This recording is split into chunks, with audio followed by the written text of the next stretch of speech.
The king is back!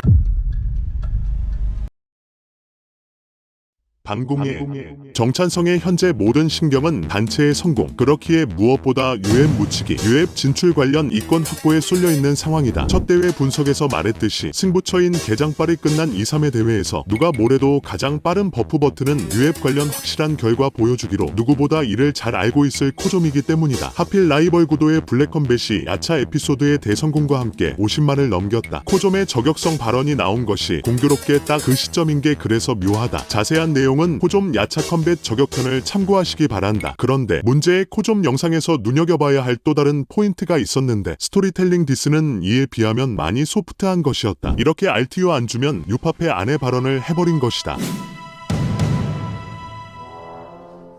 보인다.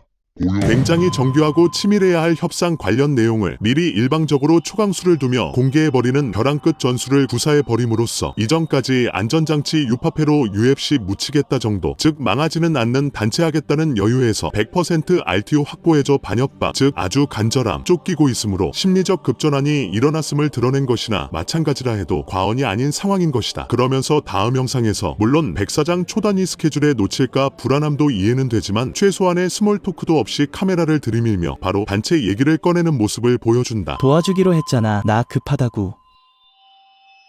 벌써 유파페 입혀서 얻은 이득은 머릿속에서 싹 지워버린 코좀. 나이브 송출권 뺏긴 손해 계산만 가득해 보인다. 그리고 본인 입지에 더 받는 건 당연하다는 코좀 기본 마인드셋의 한 예이기도 하다. 의무도 아닐 뿐더러 대기업 수장도 까딱하면 감옥행 리스크가 돼버린, 남들은 무한 삐끼삐끼할 후원 받았음에도 감사는 하나 지모그룹이 성에는 안 찬다고 대놓고 표현하는 당당함이라. 그리고 앞으로 S, H그룹 같은 더 큰 대기업 후원 받겠다 선언하면서 깨알같이 윗선을 저격하는 건 도대체 힘들었는데 감사합니다. 이번 일이 부마 선수들 대기업 후원받기에 시발점이 됐으면 좋겠네요. 하는 게 어려운지. 그러나 예전에도 지금도 여전한 이 특유의 해저, 특권의식이 이 영상의 주제는 아니다. 이 내용은 손절트립 1편에 상세히 나와 있으니 더 깊이 알고 싶은 분들은 참고하시기 바란다. 그리고 RTO 음서제 관련 영상에서 지적했던 암암리의 특권을 리뷰 1편에서 사실상 UF이 좀비 먹으라고 준 것이나 마찬가지다라고 했었고, 그것을 본인이 이번에 반합박으로 공식적으로 도장꽝 받아서 선수 및 대중유인 미끼로 더 확실하게 쓰겠다는 의지를 강하게 표출한 것이기에 사실상 기존 흐름의 연장선에 있는 것으로 이 측면에서도 특별히 새로 다룰 건 없다 본다. 그런데 그 사이 중대한 사건이 하나 발생했는데 이게 본 컨텐츠의 핵심이자 아이러니 포인트다. 바로 고석현의 UFC 진출이다. 무슨 말이냐. 이미 격투계의 중심에서 물러난 선배의 직속 라인이 UFC를 갔는데 체육관 운영의 세컨도 꾸준히 하고 단체까지 낸 국내 UFC 최고 스타인 본인은 아직도 배출을 못한 것이다. 그렇다. 코좀의 자존심이 살짝 상하는 상황인 것이다. 사실 이미 진출시킨 제자가 있긴 하다. 손진수. 그러나 이제는 제자라 말할 수도 없는 그 이름. 자세한 내용은 손절트립 2편을 참고하시기 바란다. 다시 본론으로 돌아와 물론 고석현의 지혜팽 결장도 적극 양해해준 데다 응원도 해주고 계약 확정 때는 진심으로 축하까지 해줬던 코좀으로 그 부분에서 가식은 없었다 생각한다. 그러나 승부욕의 화신으로서 음서제 논란까지 감수하며 미뤄졌는데 결과가 제로 배출인 상황. 그것도 이젠 예능인인 동킴에 밀렸다는 사실은 대회 흥행 중압감과 겹쳐 충분히 잠자리를 뒤척이게 할 수 있는 부분인 것이다. RTO 관문 독점을 대놓고 주장할 또 다른 강력 포인트가 추가되는 상황이란 말이다. 그런데 참 공교롭게도 코좀의 최근 선택 하나가 동킴의 기분을 썩 좋게 하지는 않을 것 같은 상황이라는 것이 재밌다. 동킴과 황인수의 관계는 알다시피 파탄난 상태인데 황과 김한슬의 매치가 상당히 가시권에 있는 듯이 보이기 때문이다. 물론 대중 및 본인 코어 팬층의 반감을 살 수 있음을 감수하고서라도 진행 중일 정도로 다급한 상황임을 감안해야 한다. 무슨 말이냐. 예전에 파이터가 광대된 것이라는 핑계고 예능에서 잘 나가는 것 시기심 반으로 언팔했던 경력이 있긴 하지만 이번만큼은 동현이 형 살짝 긁기라는 은근한 복수 같은 건 생각할 여유조차 없을 정도로 다급한 상황이기에 사사로운 감정이 들어갔을 확률은 낮다는 것이다. 그럼에도 코좀의 노림수 하나는 더 깊이 매미킴의 심기를 건드릴 수 있을 것 같다. 바로 UF 직행이다. 직행 가능성 여부는 계속 논쟁의 대상이 되어 왔던 부분이다. 사실 최근 RTO 통과자들의 처참한 성적을 보면 UF 쪽은 더욱 굳건히 RTO 통과를 주문할 가능성이 높기에 이 부분은 무슨 때를 써도 쌀이 잠비 소리 나올 것 같다. 단 예외가 있는데 스타성이다. 바로 옆나라 일본 스타 아사쿠라 카이가 이번에 스타성을 바탕으로 직행 티켓을 따냈기 때문이다. 이에 대해서는 기회가 되면 한번 다뤄보겠다. 아무튼 그 스타성을 갖춘 것이 바로 The king is back! 황인수다. 그냥 어그로 규모로 이길 수 있는 국내 프로 선수가 없다. 거기에 격투 스타일도 화끈하고 심지어 이미 UF 쪽에 컨택도 있던 선수니 이번에 일만 내면 진짜 모르는 일인 것이다. 과연 황을 이용한 직행 노림수가 코점의 머릿속에 없을까? 정말 성사만 되면 비록 일회성일지라도 두고두고 우릴 수 있는 홍보 포인트가 될 이 꿀을 말이다. 그 재물로 여러 번 RTO 적극 밀어줘서 커리어 쌓았기에 승리 시 영양가 참 높은 자신의 애제자를 바치는 모습을 보면 그래도 사업가의 덕목 중 하나인 냉정함을 갖추긴 갖췄구나 하는 생각까지 든다.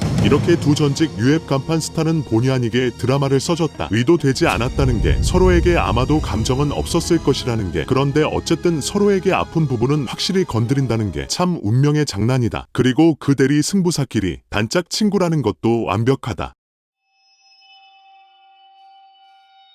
구독, 좋아요.